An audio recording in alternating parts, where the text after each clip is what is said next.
Hi friends, ఈరోజు మీకు ములక్కాయ కోడిగుడ్డు పులుసు అండి ఎలా చేయాలో చూపిస్తాను. చాలా టేస్ట్గా ఉంటుంది. రండి ప్రాసెస్ చూపిస్తాను. ముందుగా ఒక గిన్నె పెట్టుకొని అందులో 2 స్పూన్స్ ఆయిల్ యాడ్ చేసుకోవాలి. ఆయిల్ హీట్ అవ్వగానే ఆవాలు జీలకర్ర యాడ్ చేసుకోండి. అవి చిటపెట్టమన్నాక ఒక 5 ఆనియన్స్ తీసుకున్నానండి. అవి చిన్న చిన్న పీసెస్గా కట్ చేసుకొని ఈ ఆయిల్లో యాడ్ చేసుకోండి. తర్వాత ఇందులో పసుపు కూడా 1 స్పూన్ యాడ్ చేసుకోవాలి. తర్వాత సాల్ట్ ఒక 2 స్పూన్స్ యాడ్ చేసుకోండి. ముందుగా సాల్ట్ యాడ్ చేస్తే ఆనియన్స్ చక్కగా సాఫ్ట్గా ఉడుకుతాయండి.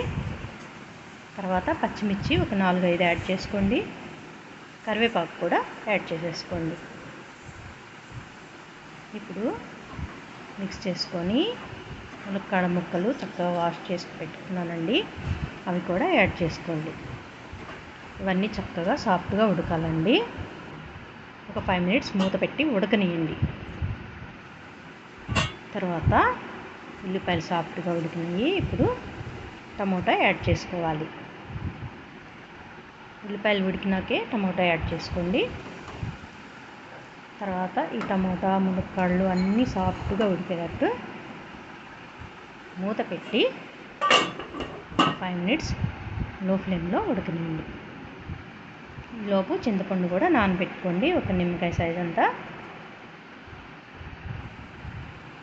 చూడండి, మూత తీసి చూద్దాం. చూడండి, ములక్కాడలు అన్నీ మగ్గినాయి కదా. ఇప్పుడు కారం యాడ్ చేసేసుకోవాలి.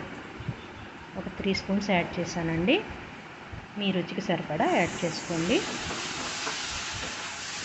చక్కగా మిక్స్ చేసుకోండి.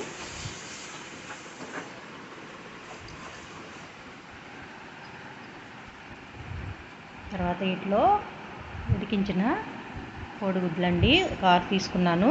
వీటిని ఘాట్లు పెట్టుకోవాలి. వీటిని అన్నిటిని ఇందులో యాడ్ చేసుకొని నెమ్మదిగా కలుపుకోండి. ఈ విధంగా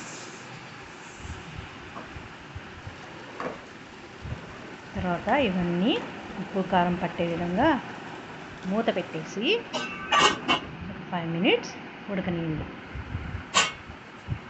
చూడండి, 5 మినిట్స్ తర్వాత ఇంకా చింతపండు రసం యాడ్ చేసేసుకోవచ్చండి.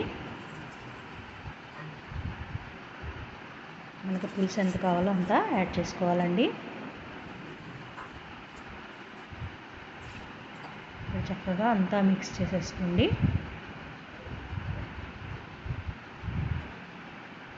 తర్వాత మూత పెట్టేసి ఒక 10 మినిట్స్ లో ఫ్లేమ్లోనే చక్కగా కుక్ అవనివ్వండి. ఆయిల్ మొత్తం పైకి రావాలి. చూడండి, ఉడికిపోయింది కదా. ఆయిల్ మొత్తం పైకి వచ్చింది. ఆయిల్ పైకి వస్తే ఉడికిపోయినట్టే. లాస్ట్లో కొత్తిమీర యాడ్ చేసేసుకోవటమే.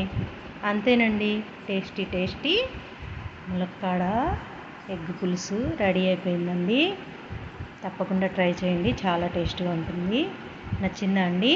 నచ్చితే నా ఛానల్ సబ్స్క్రైబ్ చేసుకోండి, ఒక లైక్ ఇవ్వండి. ఓకేనా ఫ్రెండ్స్? బాయ్.